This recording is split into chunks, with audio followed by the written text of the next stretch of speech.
Welfare. If you see here, ఇప్పటికీ 1,49,000 కోట్ల రూపాయలు వెల్ఫేర్ పైన ఖర్చు పెట్టాం.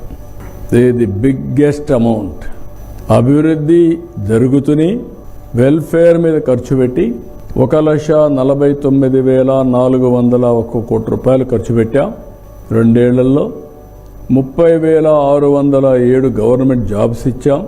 15,941 టీచర్ పోస్టులు మెగా డిఎస్సి పైన ఇస్తే ఫస్ట్ సంతకం పెడితే నేను దానికి 150-200 పిటిషన్లు వేసి కోర్టులో జరగనీయకుండా ప్రయత్నం చేస్తే అవి క్లియర్ చేసి 100% ట్రాన్స్పరెన్సీ, ఎవ్వడు ఎక్కడ వేలెత్తి చూపకుండా వాళ్ళకి ఆర్డర్స్ ఇవ్వడానికి కూడా కుటుంబ సభ్యులతో సహా వాళ్ళని తీసుకొచ్చి ఇక్కడ పెట్టి వాళ్ళకి ఆర్డర్స్ ఇచ్చి పంపిస్తే దానిపైన ఆరోపణలు, కోడిగుడ్డు పైన ఈకలు వెక్కుతున్నారు.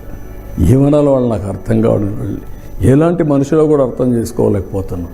అంటే 5 ఏళ్ళు ఉద్యోగాలు ఇవ్వకుండా నిరాశ నిస్పృహల మధ్య ఉండే యువత ఈ అనౌన్స్మెంట్ ఇవ్వగానే బాగా కష్టపడి చదువుకుంటే వాళ్ళ మనోభావాలు దెబ్బతీసే పరిస్థితి కూడా వచ్చారంటే ఇది ఒక నీచమైన సంస్కృతి, చాలా దారుణమైన పరిస్థితులు.